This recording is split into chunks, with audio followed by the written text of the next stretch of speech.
talking about our fathers, which are a big one regardless of whether they were even there or not. It's going to impact you in a really big way. So what I'm going to do is I'm going to explain a couple different daughter-father dynamics, about 8 of them, and what that might have looked like, how it might now manifest for you as an adult, how it might show up for you in the beliefs that you have, and I just want you to listen. Hi, hello, welcome here. My name is Johanna. If you are brand new to this channel, then thank you for being here. If you haven't listened to the first episodes, they're kind of their own series, part 1, 2, 3, 4, and they lay a really strong foundation for everything else we talk about. So I definitely recommend going back to those. You can listen to this one first if you want, but don't discount those ones. And if you have listened to all the episodes and you're like, Johanna, I've been there, I'm ready for more, then I'm so happy to have you back. And I really appreciate your support. Side note, make sure you subscribe so that you get notified when there are new videos on this channel. And side note, if you're a podcast girly, this show is actually on Spotify and Apple, and those links are in the video description below. So I've labeled this episode Healing the Father Wound. And as you go on your personal development, inner work, healing journey, it might be glaringly obvious to you that some of these wounds and traumas and patterns and beliefs that you're trying to shift and heal and move out of are a direct result of your parents, your mom, your dad, or any close other adults in your life, which could have been a coach, a teacher, aunt, uncle, grandma, grandpa, or it might not be so obvious and it might feel like most of the pain came from early romantic relationships or friendships or traumatic work situations, and we tend to put our parents in the category of, well, they put a roof over our head and there was always food on the table and I got to play sports, so I don't think my childhood was that bad. And that could be true. Maybe your childhood wasn't that bad and your basic needs were provided for in terms of food, shelter, water, care, toys, clothes, cleanliness, all of those things are amazing and definitely put us in a category of privileged as far as the entire globe goes.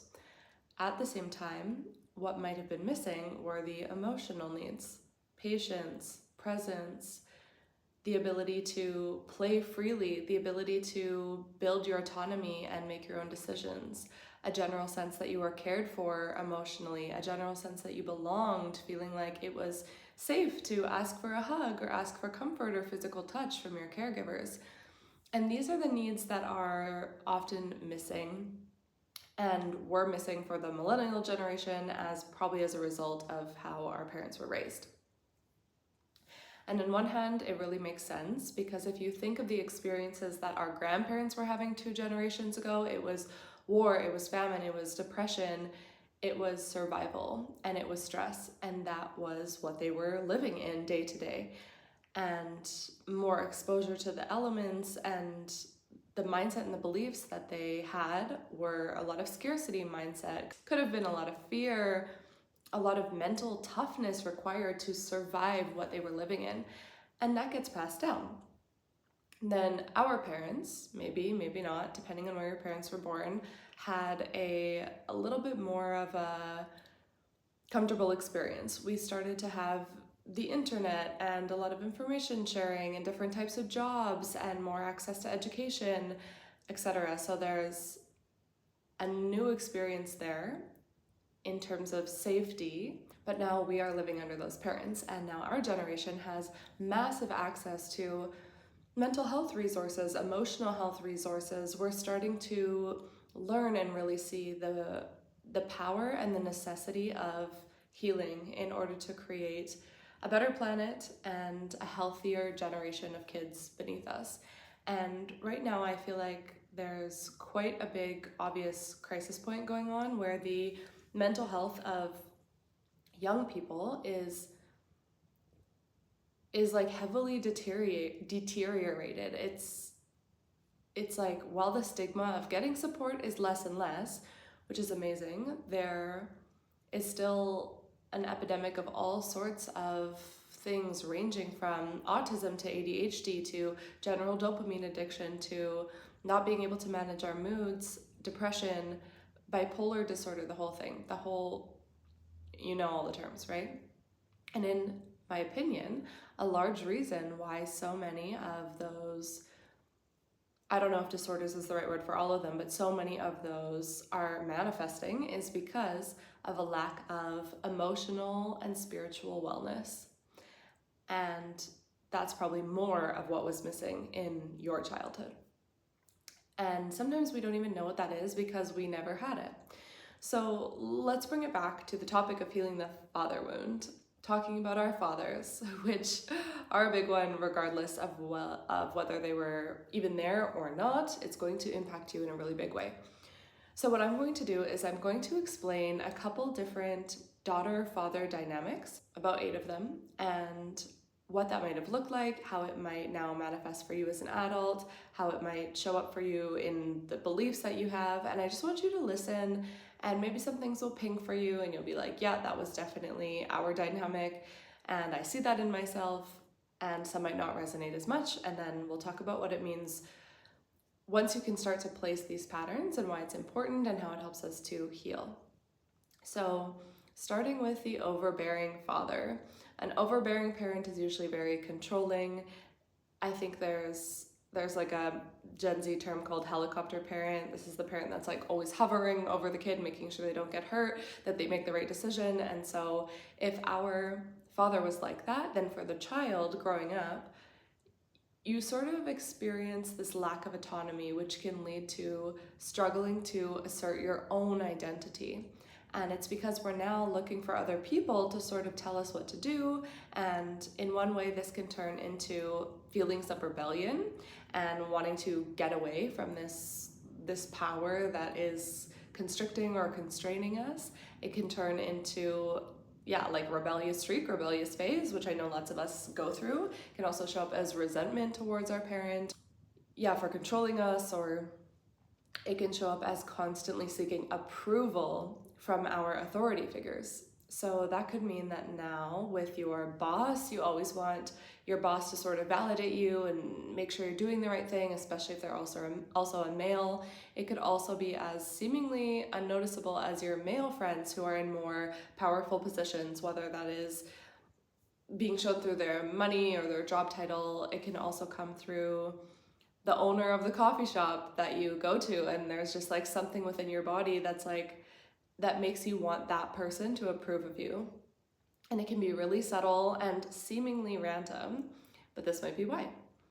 And then ultimately there might be a little bit of a struggle with decision making for you and forming healthy boundaries because of all this, because the father was making the decisions ultimately. Second is the emotionally unavailable father. So for a child whose father was emotionally distant or unavailable, you may struggle with feelings of inadequacy, not feeling chosen, and this deep longing for emotional connection. So this can manifest as difficulty expressing your emotions or seeking validation again, entering into relationships with partners who are going to replicate this emotional unavailability, which definitely showed up in my life. So this can manifest as a difficulty expressing your emotions or seeking validation again, entering into relationships with partners who are going to kind of duplicate this emotional unavailability, definitely showed up in my life. Third is the abusive father. So if there is physical abuse happening in your childhood from a man, that is likely going to turn into low self-esteem, self-blame, feelings of worthlessness, but also fear of men, fear of anger, developing coping mechanisms that could help you avoid relationships because there's a deep lack of trust with you and masculine beings. Could show up as extreme people pleasing because you want to make sure that the person that you are dating stays calm, that they're not triggered in any way, that they don't get too emotional because there's part of you that worries it could cause you actual physical pain. And sometimes our psyches will even drive us to perpetuate this behavior to ourselves as a result of internalizing that abuse and what it means about us. And maybe this deep-seated belief that we should be in pain or we should suffer and we should be punished. And that becomes really heavy because then we might find ourselves in abusive relationships again. And that's just something to definitely bring some compassion and presence and love to in yourself as you heal and as you move away from these dynamics. Number 4 is the absent father. So if you grew up without a father, there can be feelings of abandonment, obviously, deep feelings of rejection. Similar to the abusive father, there can be a big difficulty forming trusting relationships with men, fear of intimacy, and again, seeking validation and approval from others as a way to try and fill this void left by a father's absence. So that will likely show up more as trying to get approval from men in all sorts of ways, like the examples that I gave before, whether it's your coffee shop barista or your boss or just like any man that you feel attracted to. There's this thing of like wanting them to validate your existence, especially from a man, because that didn't exist in your childhood. And it's important for a child to have that role model. Next, we have the perfectionist father. So a daughter with a perfectionist father, as you can imagine, may feel the constant pressure to be meeting really unrealistic standards, and that is going to create in the body anxiety, beliefs about inadequacy, probably fear of failure or your own perfectionism, right? You're just mirroring that level of intensity and pressure that your dad put on himself. So you find yourself striving for unattainable goals, always needing more education, more titles, a bigger job role, more income. And parallel to that experience, there could be really intense self-criticism if you fall short or if you perceive that you've fallen short. And that can become a really mean voice in our mind. And actually, there's 2 threads I'm noticing my mind wanting to go off in this direction. So I wouldn't put my own dad in the perfectionist category, but I would definitely put him in the hardworking high achiever category. My dad is a farmer, and farmers work like whenever there's daylight, basically. So the summer hours are super long, and he's working these incredibly long days, working from morning till dark, which in Canada where I grew up can be as long as 9 p.m., 10 p.m. So hardworking was drilled into me for sure. And in my first business, when I first started to become self-employed, I was actually in the marketing space. I was doing social media and online marketing and business coaching for solopreneurs. And after a few years, I had completely burned myself out. And I realized there was kind of this like come to Jesus moment, come to truth moment, where I had built a lot of that to prove something to him. And while it was still fun for me and it gave me a lot of freedom that I wanted, I realized that there was this huge need for validation that was coming from that I wanted to get from him. And that's probably one of the reasons why I worked myself so hard that I was sick, like actually very, very ill for 18 months, had all of these burnout symptoms, and my cortisol was completely shot, and I experienced something called topical steroid withdrawal. So I basically had eczema symptoms all over my body, my neck, my eyes. I was peeling scabs off my body, you guys, like the size of a dime for months. And it was really hectic. And I'm not saying like my dad caused this, but it was because I was driving myself into the ground, unconsciously seeking validation that I actually probably wasn't going to get in the way that I wanted to. Or I would receive it and it didn't even mean anything because part of me deeper believed that I wouldn't get it. Hopefully that makes sense. So let me give an example where, let's say, what I'm doing unconsciously is trying to get validation from my dad, and then I'm getting validation from this person, that person, my other friends are like, you're doing amazing, and the money is coming, and the clients are coming, and the clients are having good experiences, but none of it fills the void of what I wanted to fill because I've decided that it needs to come from him. And so what happens is sometimes we even still get the validation from our fathers, but then it still doesn't feel right because there's a deep, deep part of us that believes that we're not going to get it. I hope sharing that was relatable, and now I have lost whatever I thought the second thread was going to be, so maybe it'll come back. Number 6 is the distant and intellectual father. And this is really interesting because I experienced this with one of my exes and his parents, who both had PhDs. They were both in the scholarly field for their whole career, their whole lives really. And it was a phenomenon that I had never really seen before, so I didn't really consider it until until now, until I was given this example. And this is really interesting because I experienced this with one of my exes and his parents, who both had PhDs. They were in the scholar field, for basically their whole lives since they were teenagers into their career. And it was a phenomenon that I had never really witnessed before, and so I didn't really consider it. But in this case, a daughter whose father is intellectually oriented but emotionally distant may just feel really disconnected from him on an emotional level. They might have good conversation about politics or science or business or whatever is relevant mostly to him, and maybe because of his intellectualness he can also provide a lot of material support, but the daughter is likely left yearning for emotional connection and nurturing. But there's this coldness or this lack of softening or lack of openness that any child, but that a daughter wants to feel.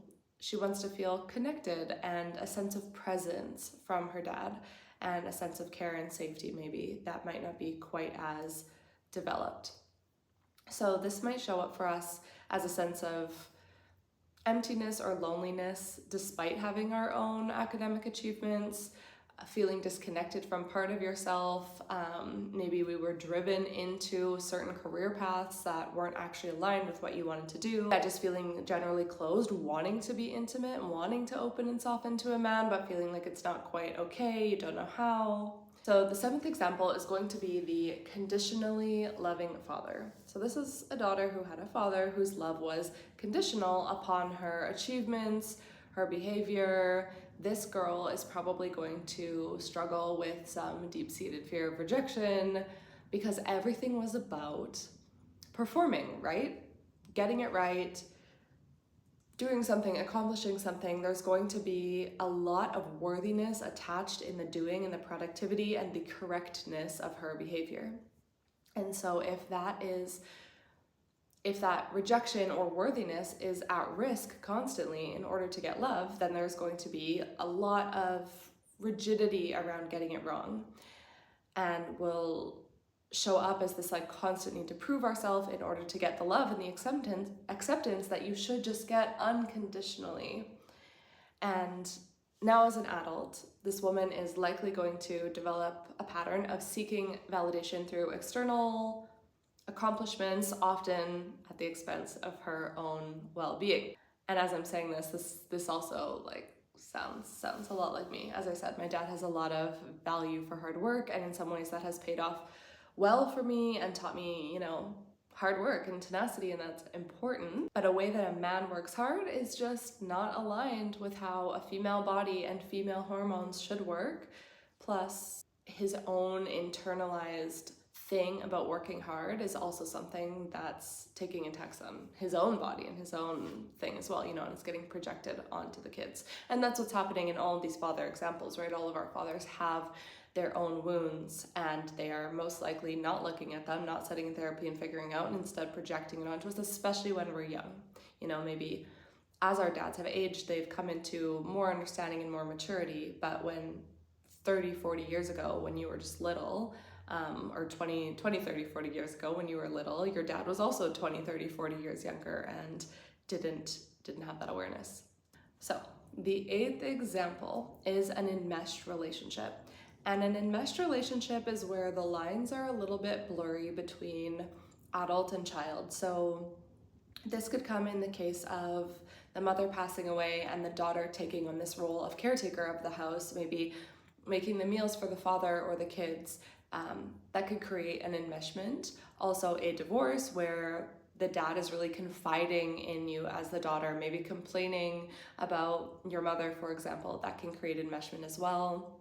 So the boundaries are blurred, and this will cause us to feel responsible for the emotional well-being of our father. And that's going to hinder our own ability to develop a sense of self-independence. It might show up as, I need to take care of my dad. I need to live close to my dad. I need to compensate for my dad or his emotions. Let's say you're planning a family event and you're saying, well, dad's gonna need this and dad's gonna want that and and it's all about dad being pleased, basically. And that will probably create some guilt when you are asserting your own needs or exploring your own needs or desires. So kind of feeling trapped in that role of caretaker rather than being able to focus on your own growth and development. It might also show up as playing out that same role with a romantic partner, feeling like instead of your dad being a pillar of support, he is instead someone who needs and takes. So those are my examples, my 8 examples. It might be a good time to take a deep breath if you notice that you're clenching or hunching or holding your breath. Let's just sigh that out. And maybe you're like, oh my God, I'm like half of these. But what's important about these is that when we start to see these patterns, sometimes that in itself is really freeing, right? Because now we have this extra level of context of, okay, my dad is acting out his trauma and his wounds that were created in his childhood.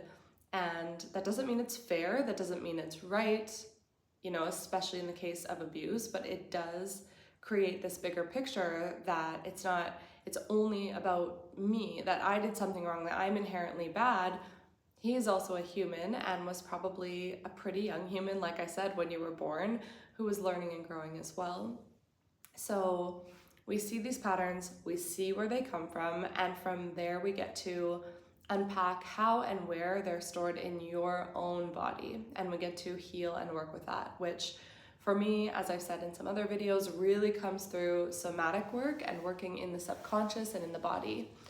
So what we need to do is map and track these patterns when they start to play out.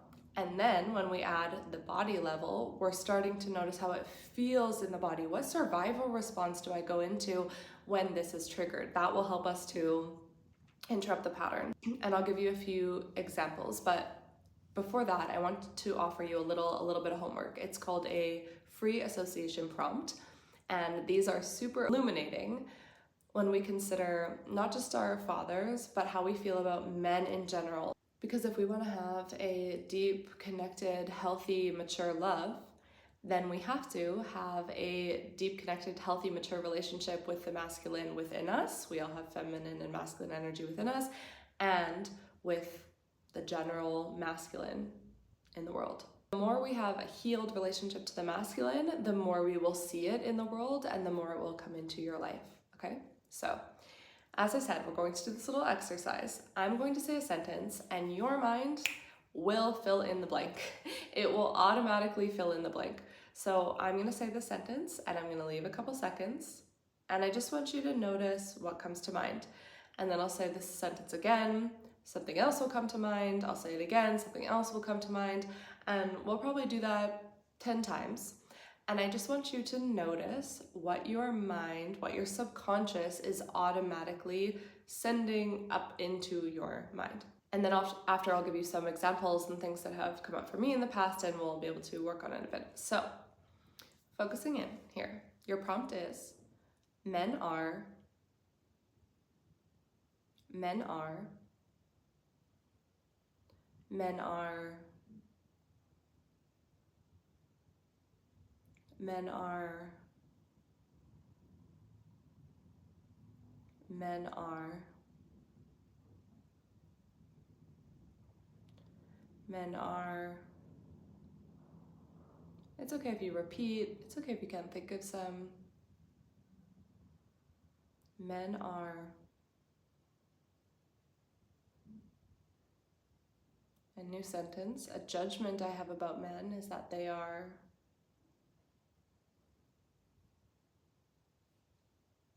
A judgment I have about men is that they are.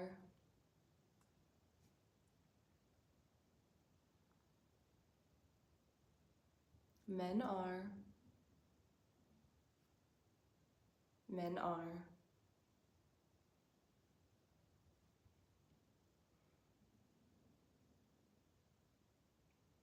We're gonna pause it there. So another deep breath, another sigh.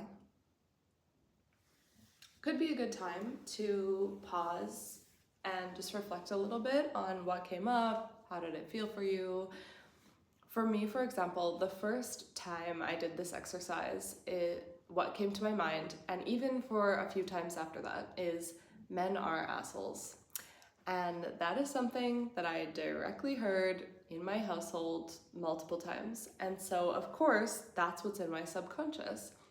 Then I also hear men are scared of their emotions, men are cocky, men are insecure. And I also come to men are kind, men are powerful, men are well intending, men are tired, men are scared, men are burnt out, men are unsure. So our mind starts to feed us these beliefs that we have. And the ones that we want to look closer at are the ones that, aliven something in your body or feel almost like you want to wince because it sounds so bad and you think, oh my God, I can't believe I actually think that. I can't believe that judgment came up in me, because somewhere we do have that belief in us. And if my core beliefs are all that men are awful and insecure and arrogant and scared, then that's something that I need to look at before I can create healthy relationships with especially new men in my life, because if that's the baseline that I'm going in with, I'm going to have these assumptions. So if I was doing this exercise with you live, there would probably be a lot of different directions that we would unpack here. But what I can say is that if you're looking to form a more healthy relationship with men and trust men in general, what we can start by doing is identifying where we do have safe relationships with men. So if that list that you just said was like a pretty, what's the word? Like not good, essentially, it was like showing you a lot of distrust, then what we want to start to do is see where we have evidence of the opposite. Because what sometimes happens is when we're not used to safety with men, we continue to find ourselves in dynamics with unsafe men, because on some layer, it's what we're used to, it's what's comfortable, it's where we think we should be, it's what we think we have to take care of them or fix them. And so we become unconsciously drawn to the same type of man that causes us the similar type of pain. This is like, the anxious avoidant attraction loop thing, right? As an example. So we have to find actual evidence and start to consciously create evidence of, like, through our experiences that allow us to see where it can and it might be different than what we believe. And the more that we see that, the more that we open ourselves up to more of that, because now I have these beliefs that men are kind and men are powerful and men protect me without any like need for any sort of sexual exchange. Because when I take this different approach of looking for the goodness in men, of course you will start to see it everywhere. It might be in one of your friends' dads who's just like really, really showed up and raised like a really secure woman. It might be a boss that you had, or a coworker that you had, or a coworker that you have right now that you're like, oh, you know what? He is a good man and a good husband. And then we start to see where men are kind and men are powerful and men are willing to protect us. And if you're going through the world with that lens, first of all, that assumption allows men to rise into that, one, and also it will show your mind where there is, safety from men and love and kindness and everything that we need in order to feel secure. And then you will start to feel more safe around the masculine. You'll start to feel more safe to receive from the masculine without feeling like you owe them something. I know that's a really big one, and that's kind of another topic in itself, but the takeaway here is to look for the evidence of where men are what you want them to be. Healthy, safe, kind, good communicators, etc. So let's give a specific example where we kind of break it down start to finish on how to take one of these patterns that you know is happening in yourself and the limiting belief or behavior that it's creating, and then creating a resolution. So say you notice that you tend to be drawn towards men who are charming and successful in their career, but emotionally distant. And these are men who, now you can clearly see, if you didn't know before, are probably mirroring the behavior of your father. So what we want to do is first, it's going to be something that's like, you have to find something that's uncomfortable or not working, right? So I noticed that I was definitely attracted to emotionally unavailable men, and even though on some level the initial attraction felt so good, not too long down the line I would start to lose myself and be really needless in the relationship, then be in pain from that, then be resentful, never get their commitment, even though I felt like I was sacrificing myself in all the right ways to get them to commit and to make them feel safe enough to commit, and never get what I wanted anyway. So I saw how that started to play out as a pattern. Saw it as a pattern. What we need to do is track the thought, the emotion, and the body sensations that arise during the interaction. So you might notice that there is tension in your chest or tension in your stomach. Maybe your breathing becomes more shallow. There's a sense of kind of unease when you're around emotionally unavailable men. And I don't want to burst a bubble here, but sometimes that's what that butterfly feeling is. It's like this, I'm needed here, I'm supposed to be here, this is right, this is a match for me. Well, at the same time, it can be your body telling you, like, I'm dysregulated, I'm going into hypervigilant mode, I'm super like aware of this person, I feel like I need them to validate me, so I need to be very activated. So now you're recognizing the survival response that kicks in. It might be a sense of nervousness, and then we look at, okay, what are the behaviors that I start to do when I'm interacting with this type of person? Maybe I overcompensate by trying to please the other person. Maybe you go into this like performative mode. Maybe you find yourself oversharing. Maybe you find yourself talking a lot about money and success specifically because that's what you think he wants to talk about because his life is about business. This is where we start to lose ourselves. Little ways we start to turn this mode on in order to please or get validation, try and prove. But now that you have this awareness, you can see these things happening in real time, or you will at least notice after you get home from the date, like, oh, I did that thing, like I shape-shifted or kind of became a chameleon and I wasn't bringing my whole self. And then what we have to do, well, whether it's in the moment or when we're back home, is bringing our awareness back into our own body. Because what's so often happening in these dynamics is it's like we're putting all of our attention outside ourselves onto the other person. So we practice bringing our attention back to our body, to centering ourselves, to regulating ourselves, and then to making decisions about the dynamic and how you feel from there. Is this a dynamic you actually want to be in, or do you just want to win this person's validation because you think it's going to feel good for you, even though you know he's a partner that you would never marry, for example? And the more you get good at this with deeper understanding of your patterns, the easier it will become to set boundaries around this, but also just not feel attracted to those situations that you know are going to play out like that and be a situation where you're like basically selling yourself out. You know, as I started working extensively with these themes and kind of watching myself, like tracking myself in these dynamics, I have still started dating people like this, and I've been like, oh, maybe because I know better now I will have like better expectations and it'll be different. It's not, it's still the same. I think I told this story in another podcast episode, but even now I can still pick out the people that would be a match for that wound, that would give me that feeling of like, oh, I need to perform for this person. Like, can I get their love? Because it's based on their nervous system, their pattern. That's what we can feel in them. And how they show up in the world, like our body will have a memory for that, especially if that's the way we've been operating and orienting for like 20, 25, 30 years. But when we can feel what's going on and see it, see the truth of what it is, then we can create space from that dynamic. And that just means not letting yourself get hooked into a weird energetic thing that's not going to feel good. It takes a lot of self-awareness, it takes a lot of discipline, it takes practice, and that's what you are cultivating here. And when we have that, then from the beginning, we start to feel more safe to communicate our needs and our expectations in this clear, loving, but direct way, and we can recognize when it's necessary to walk away from relationships that aren't going to serve your emotional well-being, which is the important thing.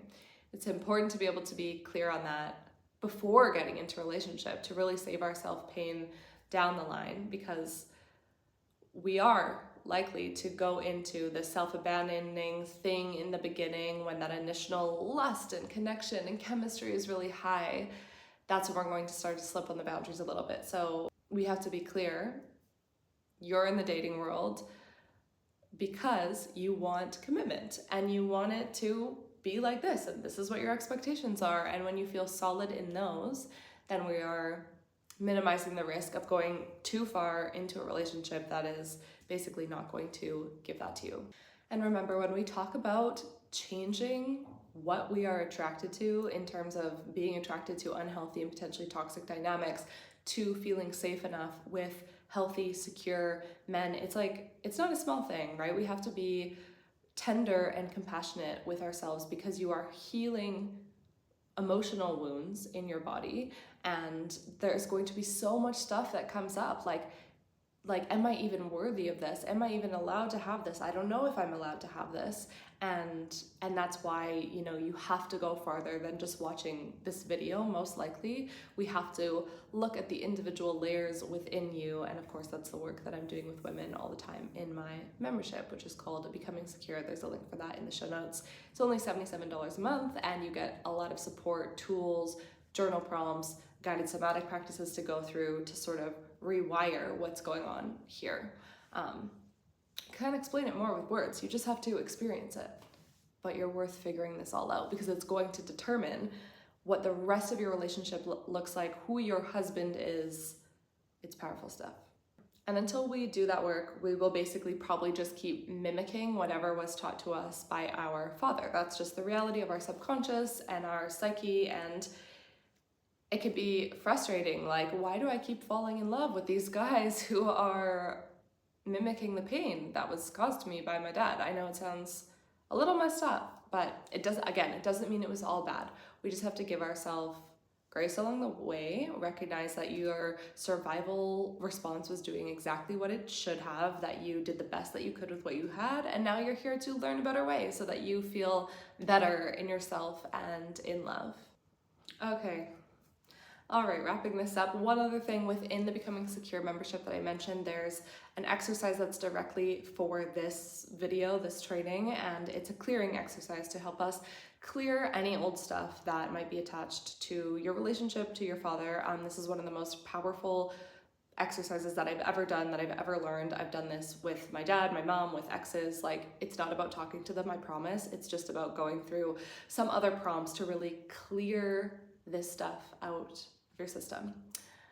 Okay, I'm sending you so much love. Thank you so much for being here with me. Thank you for watching this. Would love a thumbs up if this was supportive for you, and you know that the next video is going to be about healing the mother wound. So that's coming up for you, but I hope to meet you inside the membership. In the meantime, a link is in the video description, and I'll talk to you soon. Mwah.